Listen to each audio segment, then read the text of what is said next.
Hello, അസ്സാം വലൈക്കും.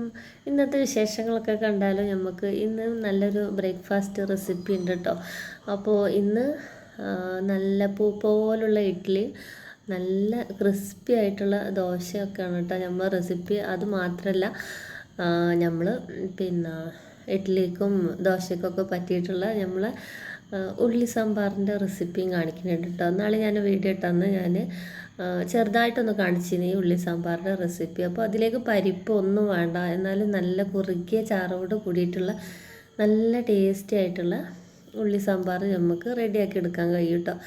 അപ്പോൾ ഇഡ്ഡലിൻ്റെ സോഫ്റ്റ്നെസ്സൊക്കെ നിങ്ങൾക്ക് കണ്ടാൽ തന്നെ മനസ്സിലാവുന്നുണ്ടാവുമല്ലോ, നല്ല സോഫ്റ്റാണ്. അതേമാതിരി ദോശ ആണെന്നുണ്ടെങ്കിൽ നല്ല ക്രിസ്പി ആയിട്ടും കിട്ടിയിട്ടുണ്ട്. ഞാൻ രണ്ടിനും ഒരേ മാവ് കൊണ്ട് തന്നെയാണ് കേട്ടോ ഉണ്ടാക്കൽ. ദോശക്ക് വേറെ മാവ്, ഇഡ്ഡലിക്ക് വേറെ മാവ്, അങ്ങനൊന്നും ഇല്ല കേട്ടോ. രണ്ടും ഒരേ മാവ് കൊണ്ട് തന്നെയാണ് ഉണ്ടാക്കിയെടുക്കുക കേട്ടോ. അപ്പോൾ എല്ലാവരും വീഡിയോ സ്കിപ്പ് ചെയ്യാതെ കാണാം. അപ്പോൾ നമുക്ക് ഇന്നത്തെ വീഡിയോയിലോട്ട് പോകാം കേട്ടോ. അപ്പോൾ എങ്ങനെയൊക്കെയാണ് ഇത് ഉണ്ടാക്കിയിരിക്കുന്നത് എന്നൊക്കെ നമുക്ക് കാണാം. അപ്പോൾ ഇതൊക്കെയാണ് നമ്മൾ ഇന്നത്തെ വിശേഷങ്ങൾ കേട്ടോ. അപ്പോൾ നമുക്ക് നോക്കാം. നമ്മൾ ഇഡ്ഡലിൻ്റെ മാവ് കണ്ടാൽ തന്നെ മനസ്സിലാവും കേട്ടോ. ഇത് ഞാൻ റേഷൻ കടയിൽ നിന്ന് കിട്ടുന്ന പച്ചരി വെച്ചിട്ടാണ് ഈ മാവ് തയ്യാറാക്കിയിട്ടുള്ളത് കേട്ടോ. അപ്പോൾ ഞാൻ അരി വെള്ളത്തിലിടണതിൻ്റെ വീഡിയോ എടുക്കാനും മറന്നിക്കണം കേട്ടോ. അപ്പോൾ ഞാൻ പറഞ്ഞു തരാം ഞാൻ എങ്ങനെയാണ് എടുത്തിട്ടുള്ളത് കേട്ടോ. 2 കപ്പ് പച്ചരിയാണ് എടുത്തിട്ടുള്ളത്. 1/2 കപ്പ് സാദാ ചാക്കരി കേട്ടോ, നമ്മൾ ചോറൊക്കെ വെക്കണ അരിയില്ലേ, അതുമാണ് എടുത്തിട്ടുള്ളത്. 1 ടേബിൾ സ്പൂണ് ഉലുവ എടുത്തിട്ടുണ്ട്. പിന്നെ 1 കപ്പ് ഉഴുന്നും എടുത്തിട്ടുണ്ട് കേട്ടോ. അപ്പോൾ ഉഴുന്നും ഉലുവയും കൂടി ഒന്നിച്ച് വെള്ളത്തിലിട്ടിട്ട് ഫ്രിഡ്ജിലാണ് ഞാൻ കുതിരാനായിട്ട് വെക്കൽ. അരി പുറത്ത് വേണം കേട്ടോ. ഒരു 5-8 പ്രാവശ്യം നല്ലോണം കഴുകിയിട്ട് വെള്ളം ഒഴിച്ചിട്ട് അരി പുറത്ത് തന്നെ വെക്കൽ. പിന്നെ നമ്മൾ ഫ്രിഡ്ജിൽ ഉഴുന്ന് കുതിരാൻ വെക്കുമ്പോൾ അരക്കാനും കൂടിയുള്ള വെള്ളം കണക്കാക്കിയിട്ട് വേണം ഉഴുന്നിൽ ചേർത്തിട്ട് വേണം നമുക്ക് ഫ്രിഡ്ജിൽ വെക്കാൻ കേട്ടോ. എന്നിട്ട് ഒരു 4-5 മണിക്കൂർ ഒന്ന് കുതിർത്തെടുത്തിട്ട് അരച്ചെടുത്താൽ മതി കേട്ടോ.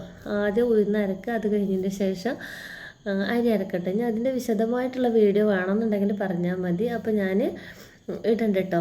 എങ്ങനെയാണ് നമ്മൾ ഇത് നല്ല മാവ് പൊന്തി വരാനൊക്കെ ചെയ്യണം. നമ്മൾ ഇതിലേക്ക് ചോറൊന്നും കൂട്ടിയിട്ടില്ല കേട്ടോ. പിന്നെ നമ്മൾ നെയ്യോ ബട്ടറോ എന്തെങ്കിലും തടവിയിട്ടാണ് ഇഡ്ഡലി പാത്രത്തിൽ ഇങ്ങനെ തേച്ചിട്ട് വെക്കണമെന്നുണ്ടെങ്കിൽ പെട്ടെന്ന് തന്നെ നമുക്ക് വിട്ട് കിട്ടും കേട്ടോ. നമ്മൾ അതിൽ വെള്ളം ഇങ്ങനെ കുടഞ്ഞു കൊടുക്കുക ഒന്നും ചെയ്യേണ്ട ആവശ്യമില്ല. അല്ലാതെ തന്നെ നമുക്ക് നല്ലോണം ഇങ്ങോട്ട് അടർന്ന് പോരും കേട്ടോ. ഈ നെയ്യിനെക്കാട്ടിയും ഓയിലിനെക്കാട്ടിയൊക്കെ ഒന്നുകൂടെ നല്ലത് ബട്ടറാണ് കേട്ടോ. ബട്ടർ ഉണ്ടെന്നുണ്ടെങ്കിൽ അടിപൊളിയാണ്. നമ്മൾ കൈ കൊണ്ട് ഇങ്ങനെ എടുക്കട്ടോ നമുക്ക് ഇഡ്ഡലി തട്ടുന്ന ഇഡ്ഡലിയൊക്കെ. അപ്പോൾ ഞാൻ ആദ്യം നെയ്യൊക്കെ ഒന്ന് തടവിന് ശേഷം ഒന്ന് ആവി കൊള്ളിച്ചിട്ട് എടുക്കുന്നുണ്ട് കേട്ടോ. അപ്പോൾ ഇങ്ങനെ സ്റ്റീം ചെയ്യിച്ചിട്ട് എടുത്താലും ഇഡ്ഡലിയൊക്കെ പെട്ടെന്ന് തന്നെ നമുക്ക് റിമൂവ് ചെയ്തിട്ട് എടുക്കാൻ പറ്റും കേട്ടോ. അതിൽ നിന്ന് എടുക്കാൻ പറ്റും. എന്നിട്ട് ഞാൻ ഫസ്റ്റത്തെ തട്ടിൽ ഇഡ്ഡലിൻ്റെ മാവ് പാർന്നതിന് ശേഷം ഒന്ന് അടച്ചു വെക്കും കേട്ടോ. ഒരു 2 മിനിറ്റ് അടച്ചു വെക്കും. അതെന്തിനാണെന്ന് ചോദിച്ചാൽ, ചിലരൊക്കെ ഇഡ്ഡലി ഉണ്ടാക്കുമ്പോൾ ഉണ്ടാവുമല്ലോ, ഈ മേലത്തെ തട്ടത്തെ വെള്ളം ഊറ്റിയിട്ട് ഈ ഇഡ്ഡലിക്കൊക്കെ ഓട്ട വന്നിട്ടുണ്ടാവും. എന്തോ ഒരു കുഴഞ്ഞ മൈരിക്കാരം ഈ അടിയത്തെ ഇഡ്ഡലിയൊക്കെ ഇരിക്കൽ കേട്ടോ.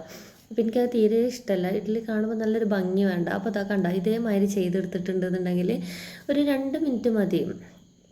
ഇഡ്ഡലീൻ്റെ വെള്ളമൊന്നും ഇങ്ങനെ വീണിട്ട് കുഴിഞ്ഞ് പോവേ ഇഡ്ഡലീൻ്റെ ഷേപ്പിന് വ്യത്യാസം വരിക ഒന്നും ചെയ്യൂല കേട്ടോ. നല്ല പെർഫെക്റ്റ് ആയിട്ട് തന്നെ നല്ല അടിപൊളി ഇഡ്ഡലി കിട്ടും കേട്ടോ. അപ്പോൾ ഞാൻ അങ്ങനെയാണ് എല്ലാ തട്ടും ഒന്ന് വെച്ചതിന് ശേഷം ഒരു 2 മിനിറ്റ് ഒന്ന് മൂടി വെച്ച് വേവിച്ചതിന് ശേഷം അടുത്ത തട്ട് വെച്ചിട്ട് മാവ് ഒഴിച്ച് കൊടുക്കുള്ളൂ. അല്ലാന്നുണ്ടെങ്കിൽ ഇങ്ങനെ വരുന്നതിന് ഓരോരുത്തർ ഓരോ തട്ട് വെച്ചിട്ട് ഇഡ്ഡലി വേവിച്ചിട്ട് എടുക്കണത് കാണാം. അപ്പോൾ അത് നമുക്ക് സമയനഷ്ടമാണ്, ഗ്യാസ് നഷ്ടമാണ് കേട്ടോ.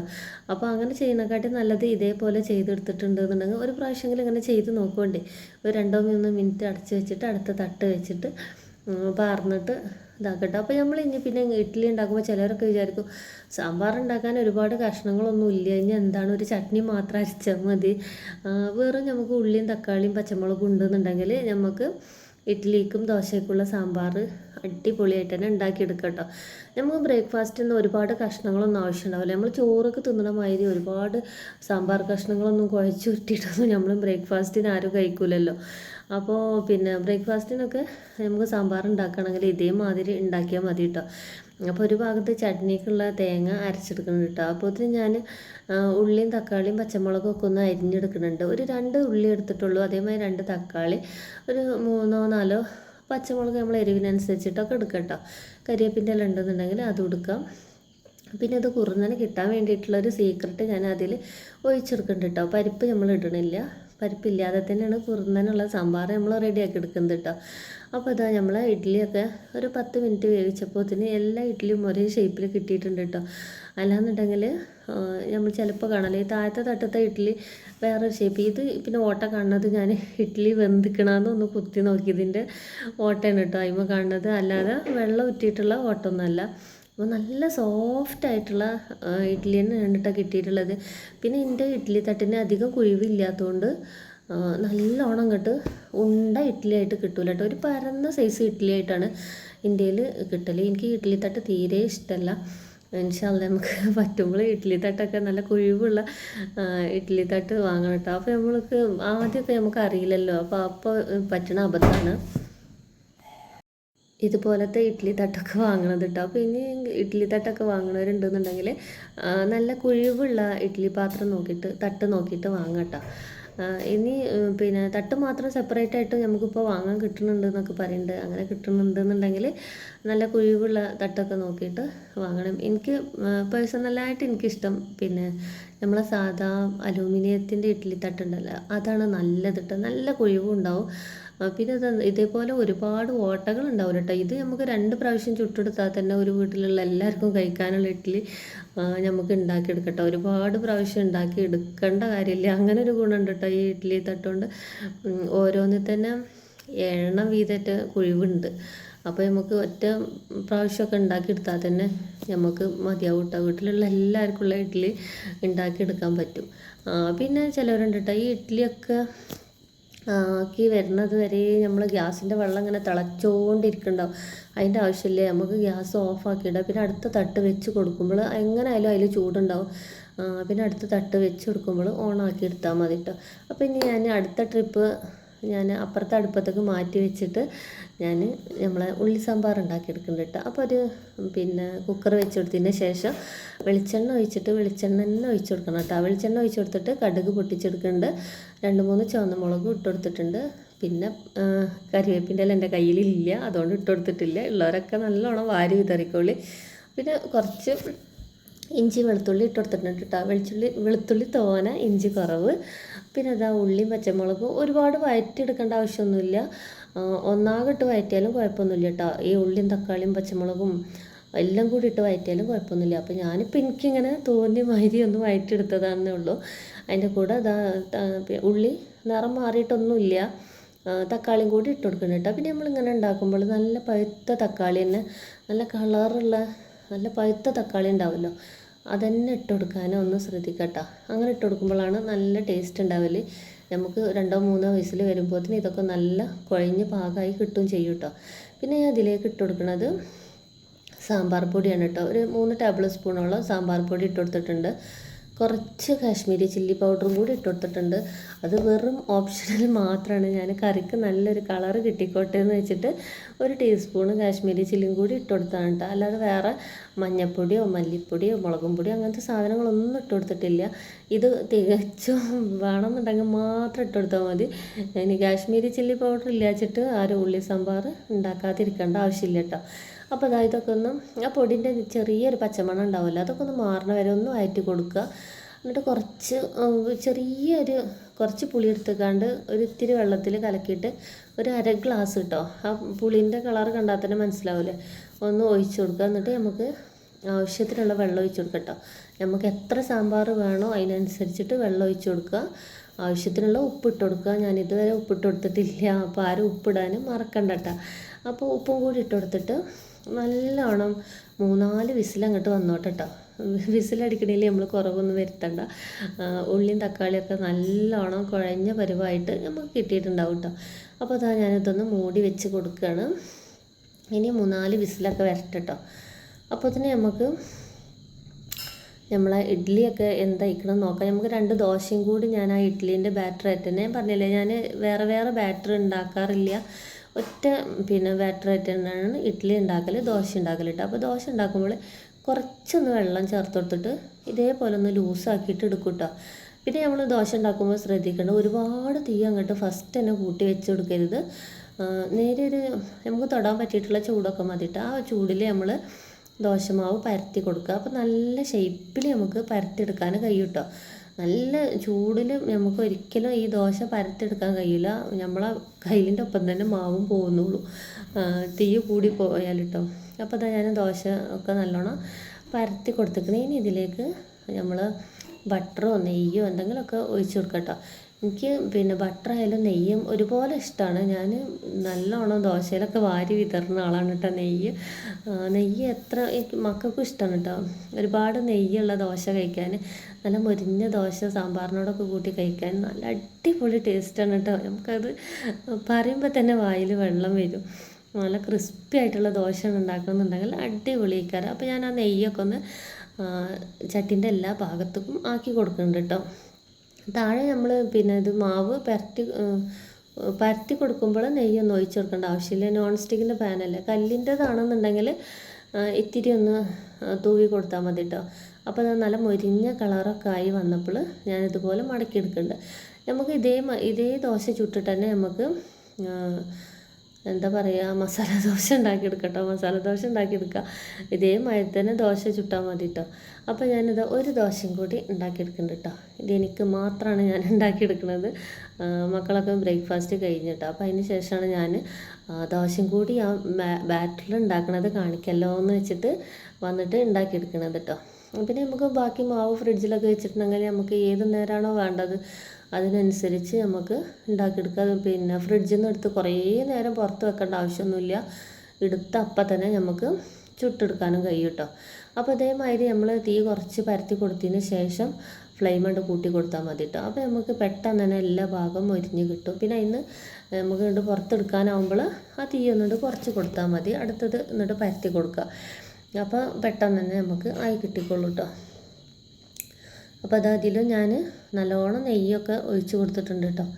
അപ്പോൾ ഇതേപോലെ നെയ്യ് ഒഴിച്ച് കൊടുത്തിട്ടുണ്ടെങ്കിൽ ചെറിയൊരു പാക്കറ്റ് നെയ്യാണെന്നുണ്ടെങ്കിലൊക്കെ ഒരു ദിവസത്തേക്ക് ഉണ്ടാവുള്ളൂ കേട്ടോ. അപ്പോൾ നെയ്യ് ഇഷ്ടമുള്ളവർക്ക് തൂവി കൊടുക്കുക, ബട്ടർ ഇഷ്ടമുള്ളവർക്ക് അത് തൂവി കൊടുക്കുക, എണ്ണ ഇഷ്ടമുള്ളവരുണ്ട്, ഇതിൽ എണ്ണൻ്റെ ടേസ്റ്റ് ഇഷ്ടമുള്ളവരുണ്ട്. അപ്പോൾ എണ്ണ വേണമെന്നുണ്ടെങ്കിൽ അങ്ങനെ ഒഴിച്ച് കൊടുക്കട്ടോ. അതൊക്കെ നമ്മളെ ഇഷ്ടം. പക്ഷെ ഓയിൽ മാത്രം ഒഴിച്ച് കൊടുക്കരുത് കേട്ടോ. ഓയിലല്ലാത്തതൊക്കെ വെളിച്ചെണ്ണയോ എണ്ണയോ നെയ്യോ ബട്ടറൊക്കെ ഒഴിച്ച് കൊടുക്കട്ടോ. നല്ല ടേസ്റ്റ് ആയിക്കാരം. ഓയിൽ ഒഴിക്കരുത്, സൺഫ്ലവർ ഓയിൽ ഒഴിക്കരുത്, സാധാ ഓയിൽ ഒഴിക്കരുത്, അല്ലാത്തതൊക്കെ ഒഴിച്ച് കൊടുക്കുക. അപ്പോൾ ഇതാ നമ്മളെ ദോശൻ്റെ പരിപാടിയും കഴിഞ്ഞിട്ടുണ്ട് കേട്ടോ. അപ്പോൾ ഇതാ നമ്മളെ കറിയൊക്കെ ഞാൻ കുക്കർ തുറന്നിക്കണം കേട്ടോ. അപ്പോൾ ഇതാണ് ഞാൻ അതിലേക്ക് ഒഴിച്ച് കൊടുക്കുന്ന സീക്രട്ട് സാധനം കേട്ടോ, കടലമാവ്. നമ്മൾ പരിപ്പ് ഇട്ട് കൊടുത്തിട്ടില്ല, കുറുന്നനെ കിട്ടാനാണല്ലോ പരിപ്പ് നമ്മൾ വേവിച്ചെടുക്കണത്. അപ്പോൾ അതിന് പകരം ഞാനിപ്പോൾ 2 ടേബിൾ സ്പൂണ് കടലമാവ് എടുത്തിട്ട് വെള്ളത്തിൽ കലക്കിയിട്ട് ഇതിലേക്ക് ഒഴിച്ചു കൊടുത്തിട്ട് നല്ലോണം ഒന്ന് തിളപ്പിച്ചെടുക്കണം കേട്ടോ. തിളപ്പിച്ചെടുക്കുക തന്നെ വേണം. നമ്മളെ കടലമാവിന് കുറച്ച് വേവുണ്ട്, അതൊന്ന് വെന്ത് കിട്ടാൻ വേണ്ടിയിട്ട്. ഒരുപാടെന്ന് വെച്ചാൽ അരമണിക്കൂറൊന്നും ഇട്ട് വേവിക്കേണ്ട ആവശ്യമില്ല. പിന്നെ 3-4 മിനിറ്റ് ഒന്ന് തിളപ്പിച്ചെടുത്താൽ മതി. അപ്പോൾ തന്നെ നമ്മൾക്ക് പാകത്തിന് എത്ര കുറുന്നനെയാണോ നമുക്ക് കറി വേണ്ടത് അതിനനുസരിച്ചിട്ട് നമ്മൾ കുറുക്കിയെടുക്കുക. പെട്ടെന്ന് തന്നെ കുറുകി കിട്ടും. ഞാനിപ്പോൾ 2 ടേബിൾ സ്പൂണാണ് ഇതിലേക്ക് എടുത്തിട്ടുള്ളത്. ആദ്യം ഞാൻ പകുതി ഒഴിച്ചിട്ട് ഒന്ന് തിളപ്പിച്ച് നോക്കി. അപ്പോൾ എനിക്ക് കുറച്ചും കൂടി കുറുന്നനെ ടൈറ്റായി കിട്ടണം എന്ന് വിചാരിച്ചപ്പോൾ ബാക്കിയുള്ളതും കൂടി ഞാൻ ഇതിലേക്ക് തന്നെ ഒഴിച്ചു കൊടുത്തിട്ട് തിളപ്പിച്ചെടുക്കുകയാണ് കേട്ടോ. അപ്പോൾ നമുക്ക് ഈ പരിപാടി രാവിലത്തെ പരിപാടി കഴിഞ്ഞേക്ക് നമുക്ക് വേറൊരു സ്ഥലത്തേക്ക് ഓടി പോകാനുണ്ട്. അപ്പോൾ അതിന് വേണ്ടിയിട്ട് ഞാൻ പെട്ടെന്ന് പണികളൊക്കെ തീർക്കണം കേട്ടോ. അപ്പോൾ എവിടേക്കാണ് പോണത് എന്താണെന്നൊക്കെ ഞാൻ വീഡിയോൻ്റെ ലാസ്റ്റ് കാണിച്ചു തരാം. അപ്പോൾ അതാ ഞാൻ ബാക്കിയുള്ളത് ഒഴിച്ചു കൊടുത്തിട്ട് കുറച്ച് കായപ്പൊടിയും കൂടി ഇട്ട് കൊടുത്തിട്ടുണ്ട്. 1/2 ടീസ്പൂണോളം കായപ്പൊടി ഇട്ട് കൊടുത്തിട്ടുണ്ട് കേട്ടോ. പിന്നെ നമുക്ക് ഇതിലേക്ക് വേണ്ടതാണ് മസ്റ്റായിട്ട് നമ്മൾ ഇട്ട് കൊടുക്കണം കേട്ടോ. എന്താണെന്ന് വെച്ചാൽ മല്ലിൻ്റെ ഇല ഇട്ട് കൊടുക്കുമ്പോഴാണ് ആ സാമ്പാറിൻ്റെ ടേസ്റ്റും ആ മണമൊക്കെ ഇങ്ങോട്ട് വരുന്നത് കേട്ടോ. ഈ കായത്തിൻ്റെ പൊടിയും ഈ സാമ്പാർ പൗഡറും ഈ മല്ലിൻ്റെ ഇലയും കൂടി ചേരുമ്പോഴാണ് ശരിക്കും ആ സാമ്പാറിൻ്റെ മണം ഇങ്ങോട്ട് വരുന്നത്. ഉള്ളി സാമ്പാറാണെന്നുണ്ടെങ്കിലും കഷ്ണമില്ലാത്തതിൻ്റെ ഒരു ഇതും നമുക്ക് ഉണ്ടാവില്ല കേട്ടോ. നല്ല ഇതിൽ തന്നെ നമുക്ക് കഴിക്കാൻ പറ്റും, നല്ല ഇഷ്ടമാവും ചെയ്യും കേട്ടോ എല്ലാവർക്കും. അപ്പോൾ ഒരുപാട് കഷ്ണങ്ങളില്ല, നമ്മൾ സാമ്പാർ വെക്കാൻ എന്ത് കാട്ടും അങ്ങനെയൊന്നും വിചാരിച്ചിട്ട് ബ്രേക്ക്ഫാസ്റ്റിന് സാമ്പാർ ആരും വെക്കാതിരിക്കണ്ട, ഇതേപോലെ ഒന്ന് ചെയ്തെടുത്താൽ മതി കേട്ടോ. അപ്പോൾ ഇതാ നമ്മളെ കറിയൊക്കെ റെഡി ആയിട്ടുണ്ട് കേട്ടോ. ഇത്രയും പണിയുള്ളൂ നമുക്ക് ഉള്ളി സാമ്പാർ ഉണ്ടാക്കാൻ. അപ്പോൾ അതാ ഞാനിത് വേറൊരു പാത്രത്തേക്ക് മാറ്റി കൊടുക്കുന്നുണ്ട് കേട്ടോ. അപ്പോൾ നമ്മുടെ ചാനൽ എല്ലാവർക്കും ഇഷ്ടമാവുകയാണെന്നുണ്ടെങ്കിൽ ഒരു ലൈക്ക് ഒന്ന് സപ്പോർട്ട് ചെയ്യാൻ ആരും മറക്കരുത് കേട്ടോ. പിന്നെ ഇഷ്ടമാവുകയാണെന്നുണ്ടെങ്കിൽ മാത്രം നിങ്ങളെ ഫ്രണ്ട്സിനും ഫാമിലിക്കും കൂടി ഒന്ന് ഷെയർ ചെയ്ത് കൊടുക്കുക. പിന്നെ എന്താ, നമ്മൾ മുൻപിട്ടിട്ടുള്ള വീഡിയോസൊക്കെ ഒന്ന് കണ്ട് സപ്പോർട്ട് ചെയ്യട്ടോ. പിന്നെ നമുക്ക് ഒരുപാട് പുതിയ കൂട്ടുകാർ വന്നിട്ടുണ്ട്. അപ്പോൾ എല്ലാവരോടും ഒരുപാട് സ്നേഹം മാത്രം കേട്ടോ. അപ്പോൾ ഇതാ ഞാൻ കറിയൊക്കെ വിളമ്പി ടേബിൾമേലൊക്കെ കൊണ്ട് വെച്ചിട്ടുണ്ട് കേട്ടോ. പിന്നെ ഞാൻ കുറച്ചും കൂടി മല്ലിൻ്റെ ഇല ഇട്ട് കൊടുത്തിട്ട്, ഈ മല്ലിൻ്റെ ഇലയും വേപ്പിൻ്റെ ഇലയൊക്കെ എൻ്റെ ഒരു വീക്ക്നെസ് ആട്ടോ. അത് എത്ര എനിക്ക് കറിയിൽ വന്നാലും എനിക്കൊരു ടേസ്റ്റിന് ഒരു ഇത് തോന്നലില്ല കേട്ടോ. എനിക്കിഷ്ടമാണ്, അതുകൊണ്ടാണ്. നമുക്ക് ഇഷ്ടമുള്ള അത്ര ഇട്ട് കൊടുത്താൽ മതി. ഞാൻ ഇടണ കണ്ടിട്ട് അത്ര തന്നെ ഇടണമെന്നില്ല. അപ്പോൾ ഇതാ ഞാൻ തന്നെയാണ് ബ്രേക്ക്ഫാസ്റ്റ് കഴിക്കാനും പോണത്. 3 ഇഡ്ഡലിയും 2 ദോശ കേട്ടോ. അപ്പോൾ ഇതാ ഇനി നമ്മൾ സാമ്പാറൊക്കെ അതിൻ്റെ മേലെ ഒഴിച്ചു കൊടുക്കുക. കുറച്ച് ചട്നിയും കൂടി ഒഴിച്ചു കൊടുത്തിട്ടുണ്ടല്ലോ, ആഹാ എന്താ രസം. അപ്പോൾ എല്ലാവരും ഇതേപോലെ ഒന്ന് ഉണ്ടാക്കി നോക്കണം കേട്ടോ. അപ്പോൾ ഇനി മാവ് കൂട്ടുന്നത് മാത്രമായിട്ട് നിങ്ങൾക്ക് വീഡിയോ വേണമെന്നുണ്ടെങ്കിൽ പറയണം. അപ്പോൾ അത് ഞാൻ ഇട്ടിട്ട് കാണിക്കണ്ട കേട്ടോ. അപ്പോൾ ഇതാ നമ്മളിതിൻ്റെ മേലെ കൂടി നല്ല സാമ്പാറൊക്കെ ഒഴിച്ചെടുത്തിട്ടുണ്ട്. ഇനി അതിൻ്റെ മേലെ കൂടി നല്ല കുറച്ച് തേങ്ങാ ചട്നിയും കൂടി ഒഴിച്ചെടുക്കുക. ചട്നിയിലും ഞാൻ വേപ്പിൻ്റെ ഇല ഇല്ലാത്തതുകൊണ്ട് ഇട്ടിട്ടില്ല. അപ്പോൾ വേപ്പിൻ്റെ ഇലൊക്കെ ഇട്ട് കൊടുത്തോണ്ട് കേട്ടോ ചട്നി ഉണ്ടാക്കുമ്പോൾ. പിന്നെ അതൊന്നും ഞാൻ കാണിച്ചിട്ടില്ല, അതൊക്കെ എല്ലാവർക്കും അറിയണത് തന്നെയല്ലേ. അപ്പോൾ അതാ നല്ല സോഫ്റ്റ് ആണ് കേട്ടോ. നമ്മളിങ്ങനെ ഇഡ്ഡലി ഇങ്ങനെ മുറിച്ച് സാമ്പാറിലൊക്കെ ഇങ്ങനെ കുഴച്ചെടുക്കുമ്പോൾ തന്നെ നമുക്ക് അതിൻ്റെ സോഫ്റ്റ്നെസ് മനസ്സിലാവും കേട്ടോ. എത്രമാത്രം സോഫ്റ്റായിട്ടാണ് നമുക്ക് കിട്ടിയിട്ടുള്ളത് എന്നുള്ളത് നമ്മളെ വായിലിട്ടാരത്തിന് ഇങ്ങനെ അലിഞ്ഞ് പൊയ്ക്കോളും. അപ്പോൾ ഇതാ ഇഡ്ഡലീൻ്റെ ഇത് കഴിഞ്ഞ് ഞാൻ ദോശൻ്റെ ക്രിസ്പിനെസ് കൂടി കാണിച്ചിട്ട് നല്ല കറ മുറുന്നുള്ള ദോശ ആയിട്ട് തന്നെയാണ് നമുക്ക് കിട്ടിയിട്ടുള്ളത് കേട്ടോ. അത് നമുക്ക് ഇങ്ങനെ പൊളിച്ചെടുക്കുമ്പോൾ തന്നെ മനസ്സിലാവും എത്രമാത്രം ക്രിസ്പി ആയിട്ടാണ് ദോശ കിട്ടിയിട്ടുള്ളത് കേട്ടോ. ആ ദോശ ആ ചട്നിയിലും സാമ്പാറിലും കൂടിയൊക്കെ അങ്ങോട്ട് മുക്കി തിന്നുമ്പോണ്ടല്ലോ പിന്നെ നമുക്കൊന്നും വേണ്ട കേട്ടോ. നമുക്ക് ഉച്ചക്കായാലും പിന്നെ ഈ ഇഡ്ഡലിയും ദോശയൊക്കെ ഉണ്ടെന്നുണ്ടെങ്കിൽ എനിക്ക് ചോറിന് ആവശ്യമൊന്നും ഉണ്ടാവില്ല കേട്ടോ. പിന്നെ ഞാൻ അതന്നെ ഇക്കരം കഴിക്കൽ. പിന്നെ അന്നത്തെ വിശേഷം അതാണ്, നമ്മളെ സ്കൂളിൽ നമ്മളെ ഫ്രണ്ട്സൊക്കെ കൂടി ഒന്ന് ഒത്തുകൂട്ടുന്നുണ്ടായിരുന്നു കേട്ടോ. അപ്പോൾ ബ്രേക്ക്ഫാസ്റ്റിൻ്റെ പരിപാടിയൊക്കെ കഴിഞ്ഞ് കാണുമ്പോൾ നേരെ ഞാൻ ഓടിയത് സ്കൂളിൽ കാണും കേട്ടോ. ആദ്യം നമ്മളെ വീട് സ്കൂളിൻ്റെ അടുത്ത് തന്നെ ആയിരുന്നു. അന്ന് വലിയ പണിയൊന്നും ഇല്ലായിരുന്നു കേട്ടോ. നമ്മളെ പണിയെല്ലാം കഴിച്ച് വെച്ചിട്ട് നമുക്ക് സ്കൂൾക്ക് ഇങ്ങോട്ട് കടന്നാൽ മതി. ഇപ്പോൾ നമ്മൾ കുറച്ച് ദൂരത്തല്ലേ. അപ്പോൾ വേഗം പരിപാടിയൊക്കെ കഴിഞ്ഞതിൻ്റെ ശേഷം ഒന്ന് പോയതാട്ടോ. വെറുതെ ഒന്നുമില്ല, എല്ലാ കൂട്ടുകാർക്കും കൂടി ഒന്ന് കാണാമെന്ന് പറഞ്ഞപ്പോൾ ഒന്ന് പോയിന്ന് മാത്രമേ ഉള്ളൂ കേട്ടോ. അപ്പോൾ എല്ലാവരെയും കാണുമ്പോൾ അതൊരു ഭയങ്കര ഒരു സന്തോഷം തന്നെയല്ലേ. നമ്മൾ പഠിച്ചിരുന്ന കാലത്തത്തെ നമ്മളെ കൂട്ടുകാരും നമ്മളെ ബെഞ്ചിലിരുന്നതിൻ്റെയും അവരുടെ കഥകളും ഒക്കെ കേൾക്കുമ്പോൾ എന്താ പറയുക, വല്ലാത്തൊരു ഫീലിങ്സാണ്. അപ്പോൾ ഞങ്ങളെ ഫ്രണ്ട് അനിത നന്നായിട്ട് പാട്ട് പാടുന്നുണ്ട്. അപ്പോൾ ഞാൻ അതും കൂടി ഒന്ന് വീഡിയോയിൽ പകർത്തിയതാണ്.